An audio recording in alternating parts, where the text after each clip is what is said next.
Welcome to Tech Unlock. In this video, we are going to see our next point, which is intermediate files in compilation process. यहाँ पे देखिए intermediate file आपके compilation के वक्त कौन से create होते हैं और वो कैसे एक्सेस किए जाते हैं, उनके एक्सटेंशन क्या होते हैं, वो सभी फाइल क्या करेंगे हम इसमें देखेंगे। यहाँ पे देखिए in Linux OS GCC is a GNU C compiler is used commonly to compile C programs. आपको पता है कि JNU का सी कंपाइलर क्या करता है, आपका GCC होता है, जिसकी मदद से हम क्या करते हैं, सी प्रोग्राम क्या करते हैं, कंपाइल करते हैं। नेक्स्ट देखिए it creates an executable file after compilation process that can be executed from shell prompt. यहाँ पे देखिए हम जब GCC से प्रोग्राम कंपाइल करते हैं तो आपकी क्या होती है, एक एग्जीक्यूटेबल फाइल क्रिएट होती है। फॉर एग्जांपल आपकी a.out क्या होती है, क्रिएट होती है, और उससे बाद में हम क्या करते हैं, शेल प्रॉम्प्ट की मदद से क्या करते हैं, एग्जीक्यूट करते हैं। ./a.out से हम डायरेक्टली उसे एग्जीक्यूट करते हैं और आपका प्रोग्राम क्या होता है, रन होता है। तो यहाँ पे देखिए यहाँ पे एक एग्जाम्पल दिया है और उसकी मदद से हम क्या करेंगे, अलग अलग फाइल्स जो भी इंटरमीडिएट टेम्पररी फाइल्स होते हैं जो उसमें क्रिएट होते हैं वो हम क्या करेंगे, देखेंगे। तो यहाँ पे देखिए next let us consider source code of hello.h। यहाँ पे देखिए एक सोर्स कोड दिया है hello.h इस प्रोग्राम का। फर्स्ट है आपकी #include stdio.h standard input output की फाइल है। नेक्स्ट देखिए #define string hello world। यहाँ पे देखिए स्ट्रिंग इस मैक्रो को क्या डिफाइन किया है, हेलो वर्ड डिफाइन किया है। मतलब हम स्ट्रिंग जहाँ पर भी यूज़ करेंगे ऑटोमेटिकली आपका हेलो वर्ड क्या होना चाहिए, वहाँ पे रिप्लेस होना चाहिए। नेक्स्ट देखिए इंट मेन फंक्शन लिखा है। बाद में देखिए कैरेक्टर वेरिएबल लिया है $ptr, यानी यहाँ पे हमने पॉइंटर यूज़ किया है, जो इनिशियली क्या की है उसकी वैल्यू नल की है। नेक्स्ट देखिए ptr is equals to string लिखा है। स्ट्रिंग मतलब क्या है, ये मैक्रो का नेम है आपका, मतलब यहाँ पे क्या हो जाएगा, हेलो वर्ड आ जाएगा। और बाद में देखिए प्रिंटफ से हमने क्या किया है, सिंपली %s से ptr क्या किया है, एग्जीक्यूट किया है, मतलब प्रिंट किया है। मतलब आपका सिंपली हेलो वर्ड क्या होगा, यहाँ पे प्रिंट होगा और रिटर्न 0 से प्रोग्राम क्या किया है, स्टॉप किया है। नेक्स्ट देखिए the standard way to compile this C program using following command. यहाँ पे देखिए हम ये स्टैंडर्ड कमांड यूज़ करते हैं इस प्रोग्राम को रन करने के लिए। कौन सी कमांड है, यहाँ पे देखिए डॉलर के बाद हम क्या लिखते हैं, GCC hello.c-o एंड हेलो। यहाँ पे क्या होता है, hello.c क्या हो रहा है आपका, यहाँ पे कंपाइल हो रहा है, और .o मतलब आप क्या कर रहे हैं, आउटपुट फाइल क्रिएट कर रहे हैं हेलो। ये क्या हो जाएगी, आउटपुट फाइल आपकी क्रिएट हो जाएगी। नेक्स्ट देखिए this statement will create executable file name hello. मैंने अभी बताया आपको, हेलो नाम की फाइल आपकी क्या हो जाएगी, क्रिएट हो जाएगी। उसके बाद देखिए which can be executed from shell prompt as $hello। यहाँ पे देखिए हमने डायरेक्टली हेलो दिया है, इस वजह से सिर्फ हेलो नाम की फाइल क्रिएट होगी। अगर हमने दूसरे फाइल का नाम दिया होता तो यहाँ पे दूसरे फाइल का नाम क्या होता है, यहाँ पे क्रिएट होता। मतलब यहाँ पे हमने प्रोग्राम 1 या सैम्पल प्रोग्राम जो भी दिया होता तो उस फाइल का नाम क्या होता है, यहाँ पे क्रिएट होता। नेक्स्ट देखिए however in addition to this file compiler produces 3 temporary intermediate files during compilation process. यहाँ पे देखिए यहाँ पे इस फाइल के एडिशन में, मतलब यहाँ पे देखिए आपका कंपाइलर क्या करता है, 3 टेम्पररी फाइल्स क्रिएट करता है in addition to this file. मतलब इस फाइल के अलावा यहाँ पे 3 फाइल और होते हैं जो टेम्पररी आपका कंपाइलर क्या करता है, प्रोड्यूस करता है।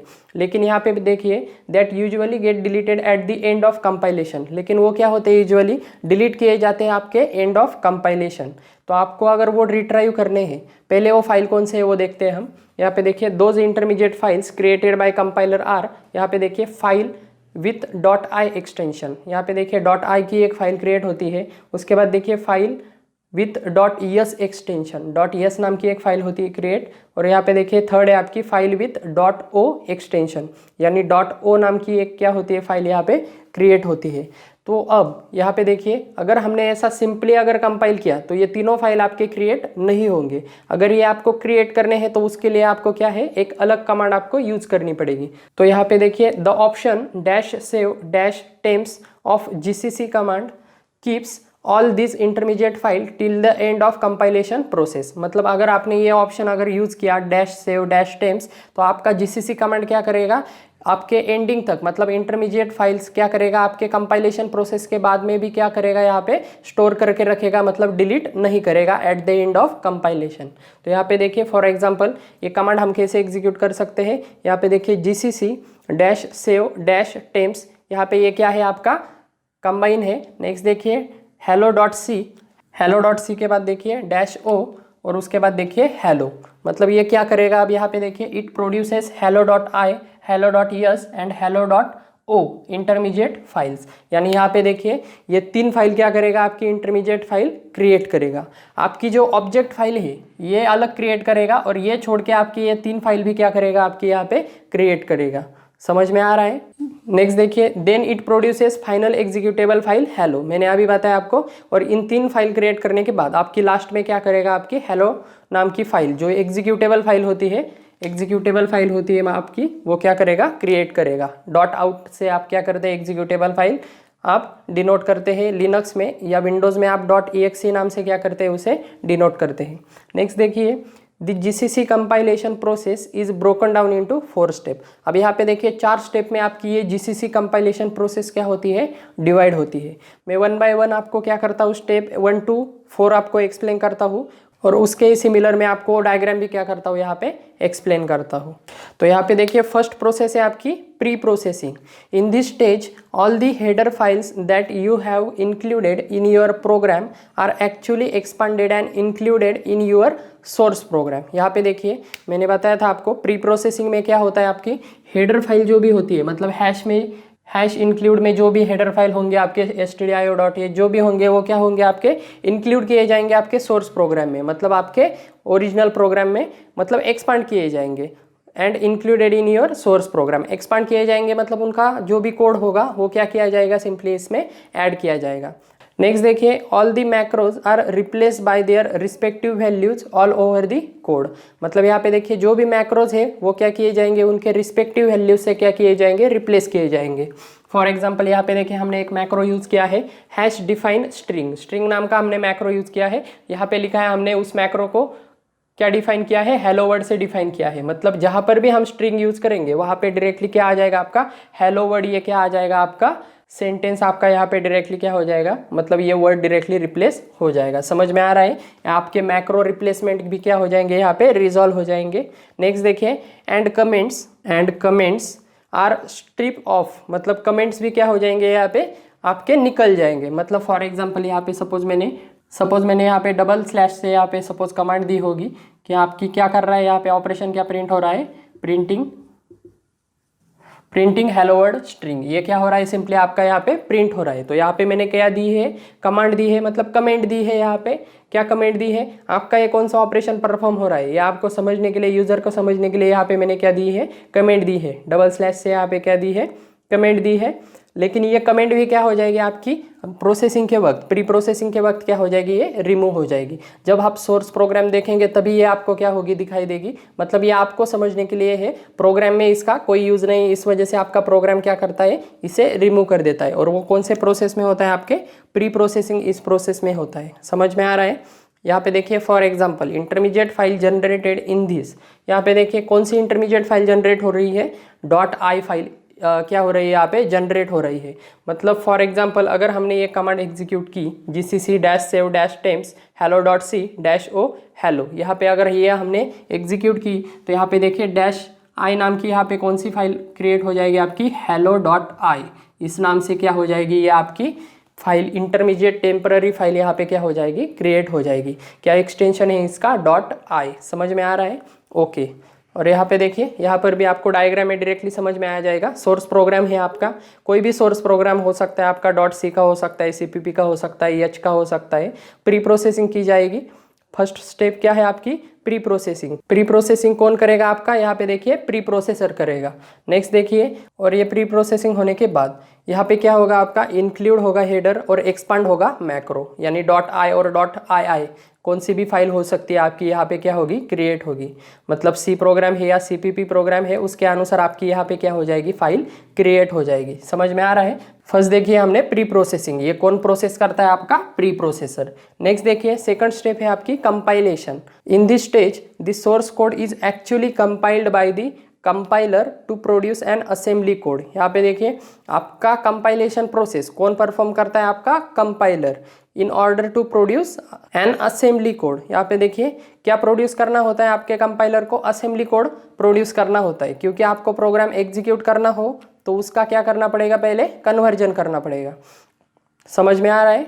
नेक्स्ट देखिए assembly code consist of set of instruction that determines what program wants to do. यहाँ पे देखिए असेंबली कोड में क्या होते हैं, सेट ऑफ इंस्ट्रक्शन होते हैं जो आपको बताते हैं, मतलब प्रोग्राम में क्या लिखा है वो क्या करते हैं बताते हैं, यहाँ पे डिटरमाइन करते हैं। What program wants to do मतलब प्रोग्राम क्या करना चाहता है, मतलब प्रोग्राम में क्या है, किसका कोड है, क्या एग्जीक्यूट करना चाहता है, वो क्या करते हैं बताते हैं आपके सिस्टम को। नेक्स्ट देखिए intermediate file generated dot yes file. यहाँ पे देखिए कौन सी इंटरमीडिएट फाइल जनरेट हो रही है आपके कंपाइलेशन के बाद, डॉट यस फाइल। मतलब आपका ये कोड एग्जीक्यूट होने के बाद, ये कमांड आपकी एग्जीक्यूट होने के बाद सेकंड फाइल आपकी क्रिएट होगी जिसका क्या नाम होगा आपका hello डॉट यस। समझ में आ रहा है, जिसका एक्सटेंशन क्या होगा डॉट यस। यहाँ पे आप डायग्राम में भी देख सकते हैं कंपाइलेशन प्रोसेस है। कंपाइलेशन प्रोसेस कौन रिस्पॉन्सिबल होता है कंपाइलेशन करने के लिए, आपका कंपाइलर। यहाँ पे आपका जीसीसी कर सकता है कंपाइल कोड आपके सोर्स प्रोग्राम को, या आपका G++ कर सकता है।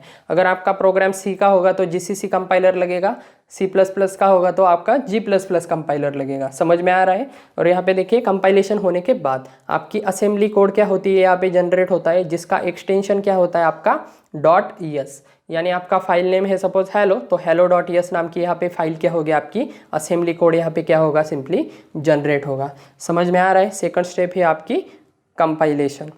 नेक्स्ट देखिए थर्ड स्टेप है आपकी असेंबली। असेंबली में क्या होता है यहाँ पे देखिए, in this step assembler understands the assembly instruction and convert each of them into machine level code is known as object code. यहाँ पे देखिए आपका असेंबलर, यहाँ पे देखिए असेंबली यहाँ पे आपकी होती है इस थर्ड स्टेप में। जो कौन रिस्पॉन्सिबल होता है करने के लिए, आपका असेंबलर। तो यहाँ पे देखिए असेंबलर आपका क्या करता है, अंडरस्टैंड करता है आपकी असेंबली इंस्ट्रक्शन। जो कौन क्रिएट किया है, आपका कंपाइलर क्रिएट किया है। मतलब कंपाइलर ने जो भी आपका असेंबली कोड क्रिएट किया है वो अंडरस्टैंड करने का काम कौन करता है, आपका असेंबलर। और उसका कन्वर्जन किसमें करता है, आपका each of them into machine level code. Machine level code में क्या करता है, उसका कन्वर्जन करता है। क्योंकि आपका असेंबली कोड क्या नहीं हो सकता, डायरेक्टली एग्जीक्यूट नहीं हो सकता, क्योंकि वो क्या है आपका ऑब्जेक्ट कोड नहीं है या 0-1 फॉर्म में नहीं है, आपका मशीन कोड नहीं है। आप डायरेक्टली उसे एग्जीक्यूट नहीं कर सकते, क्योंकि आपके कंप्यूटर सिस्टम को कौन सी लैंग्वेज समझ में आती है, सिर्फ बाइनरी समझ में आती है, यानी मशीन कोड समझ में आता है।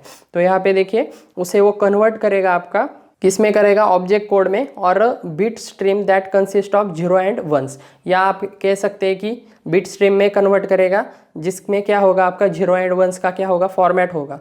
This code can be executed by processor. और ये कोड आपका डायरेक्टली प्रोसेसर क्या कर सकता है, एग्जीक्यूट कर सकता है। यहाँ पे देखिए intermediate file generated dot o file. यहाँ पे देखिए डॉट ओ फाइल एक्सटेंशन क्या हो रहा है यहाँ पे जनरेट हो रहा है। मतलब इस कमांड के एग्जीक्यूट होने के बाद आपकी थर्ड फाइल कौन सी क्रिएट होगी, आपकी hello डॉट ओ। क्या होगी आपकी hello डॉट ओ। समझ में आ रहा है। नेक्स्ट देखिए सिंपली आप डायग्राम में भी देख सकते हैं आपका असेंबली कोड क्या होता है। यहाँ पे आपके असेंबलर को दिया जाता है जो क्या करता है, आपका असेंबल करता है उसे, और आपकी क्या करता है यहाँ पे मशीन कोड में उसे क्या करता है, सिंपली कन्वर्ट करता है। समझ में आ रहा है। मशीन कोड में मतलब डॉट ओ या डॉट ओबीजे इस फॉर्म में क्या करता है, उसे कन्वर्ट करता है according to our source program. Next देखिए आपकी फोर्थ स्टेप है आपकी लिंकिंग। लिंकिंग में क्या होता है, the linking step make sure that all the undefined symbol in code are resolve. यहाँ पे देखिए जो भी आपके प्रोग्राम में अनडिफाइंड सिंबल है उसे रिजॉल्व करने का काम कौन करता है, आपका लिंकिंग करता है। रिजॉल्व करने का मतलब अगर उसे यूज नहीं हो रहा है, मतलब नेक्स्ट देखिए an undefined symbol is one for which no definition is available. Undefined symbol मतलब क्या है कि आपके प्रोग्राम में उसके लिए कोई डेफिनेशन अवेलेबल नहीं है, तो उसे रिजॉल्व करने का काम कौन करेगा, आपका लिंकिंग करेगा। नेक्स्ट देखिए this step will produce an executable code in a file mention in dot o option. अब यहाँ पे देखिए ये आपकी फोर्थ प्रोसेस है जो क्या करेगी, आपकी एग्जीक्यूटेबल फाइल क्रिएट करेगी, जो किससे मेंशन की जा रही है यहाँ पे, डॉट ओ ऑप्शन से। मतलब यहाँ पे देखिए इस कमांड में लास्ट में देखिए डॉट ओ के बाद क्या लिखा है, आपका हेलो लिखा है, तो हेलो क्या हो गई, आपकी एग्जीक्यूटेबल फाइल हो गई। यहाँ पे देखिए एग्जांपल भी दिया है यहाँ पे, in program there is no definition of printf function. तो यहाँ पे देखिए प्रिंटफ फंक्शन की कोई डेफिनेशन नहीं दी है वहाँ पे, क्योंकि यहाँ पे देखिए प्रिंटफ हम क्या करते हैं, सिंपली राइट करते हैं, एक लाइन राइट करते हैं, और जो भी उसमें क्या होगी स्ट्रिंग होगी वो डायरेक्टली क्या होती है, आपके टर्मिनल पर प्रिंट होती है। लेकिन इस प्रिंटफ को परफॉर्म करने के लिए क्या कोड लग रहा है ये आपको मालूम नहीं होता है। जो क्या होता है बैक एंड में क्या होता है बाद में वो ऐड होता है, उसे कौन से सिस्टम कॉल लग रहे हैं, कौन सा कोड है, मतलब इसका खुद का भी कोड होगा एग्जीक्यूट करने के लिए। समझ में आ रहा है, क्योंकि इसे क्या लगता है आपके हार्डवेयर से इंटरेक्ट करना पड़ता है। आप इनपुट आउटपुट डिवाइस से क्या देते हैं, इनपुट देते हैं, आउटपुट देते हैं, आपके क्या होता है यहाँ पे इंटरेक्शन होता है। तो यहाँ पे प्रिंटफ का अपना कोड होगा, जो बैकएंड में क्या होगा वहाँ पे आपको उसे एग्जीक्यूट करना पड़ेगा। जो कौन करेगा यहाँ पे देखिए, in program there is no definition of printf function, so to execute program the definition of printf function is link with our programs machine code. तो यहाँ पे देखिए, तो प्रिंटफ की डेफिनेशन किससे लिंक होगी, आपकी प्रोग्राम के मशीन कोड से, क्योंकि प्रिंटफ में आपने क्या पास किया है, पीटीआर पास किया है। तो ये किससे रिप्रेजेंट करना चाहिए, इस पीटीआर वेरिएबल को। समझ में आ रहा है। और इसमें क्या है स्ट्रिंग, मतलब ये स्ट्रिंग में क्या है हेलो वर्ड। तो हेलो वर्ड सिंपली यहाँ पे क्या होना चाहिए, पुट होना चाहिए। ये लिंकिंग का काम, ये प्रिंट करने के लिए लिंकिंग का काम कौन करेगा, आपका लिंकर करेगा। समझ में आ रहा है। स्टेप 4 देखिए, लिंकिंग का काम कौन करता है, आपका लिंकर करता है। ये क्या करता है, स्टैटिक लाइब्रेरी उठाता है, जो भी उसे लग रहे हैं प्रिंटफ के लिए जो भी कोड लग रहा है वो क्या करेगा, डायरेक्टली वहाँ पे पुट करेगा, जो किस में है आपके #include stdio.h इस हेडर फाइल में है। समझ में आ रहा है। नेक्स्ट देखिए .lib.a, यहाँ पे अलग अलग स्टैटिक लाइब्रेरी फाइल्स क्या हो सकते हैं यहाँ पे यूज होते हैं। और लास्ट में देखिए आपका एग्जीक्यूटेबल मशीन कोड यहाँ पे क्या होता है, क्रिएट होता है। विंडोज में अगर हम सी प्रोग्राम रन कर रहे हैं तो आपका क्या होता है, यहाँ पे .exe फाइल क्रिएट होती है। मतलब आप टर्बो सी वगैरह यूज़ कर रहे हैं तो .exe फाइल आपकी क्या होती है, एग्जीक्यूटेबल कोड क्रिएट होता है। या नहीं तो आप लिनक्स यूज़ कर रहे हैं तो आपकी .out नाम की फाइल क्या होती है, यहाँ पे क्रिएट होती है। तो यहाँ पे देखिए the executable file hello.out is created, क्योंकि हम ये क्या देख रहे हैं, जीसीसी यहाँ पे क्या कर रहे हैं हम, ये लिनक्स के लिए देख रहे हैं। तो यहाँ पे क्या हो गया, आपकी hello.out नाम की यहाँ पे फाइल क्या होगी, एग्जीक्यूटेबल फाइल क्रिएट होगी। समझ में आ रहा है। यहाँ पे 3 फाइल आपके क्या होते हैं, क्रिएट होते हैं, और आपकी 4th नंबर की एग्जीक्यूटेबल फाइल भी आपकी क्या होती है, यहाँ पे क्रिएट होती है at the time of execution. मतलब सिंपली अगर हमने जीसीसी अगर यूज किया तो आपके ये तीनों फाइल क्या होते हैं, at the time of compilation process जब एंड होती है तो क्या होते हैं, ये डिलीट किए जाते हैं। लेकिन ये आपको अगर रिटेन करने हैं, मतलब आपको कीप करके रखने हैं, आपको डिलीट नहीं करने हैं, तो आप क्या कर सकते हैं, सेव टेम्प नाम की ये कमांड क्या कर सकते हैं, आप सिंपली यूज कर सकते हैं। समझ में आ रहा है। आपका जीसीसी कंपाइलेशन प्रोसेस कौन से फेज में से जाता है, प्री प्रोसेसिंग के बाद फर्स्ट आपका सोर्स प्रोग्राम क्या होता है, प्री प्रोसेसिंग में जाता है। उसके बाद देखिए जो कौन करता है, प्री प्रोसेसर करता है, .i नाम की फाइल क्रिएट होती है। सेकंड आपका कंपाइलेशन होती है, जो कंपाइलर करता है, .es नाम की असेंबली कोड आपका क्रिएट होता है। थर्ड आपका असेंबल होता है, जो आपका असेंबलर करता है।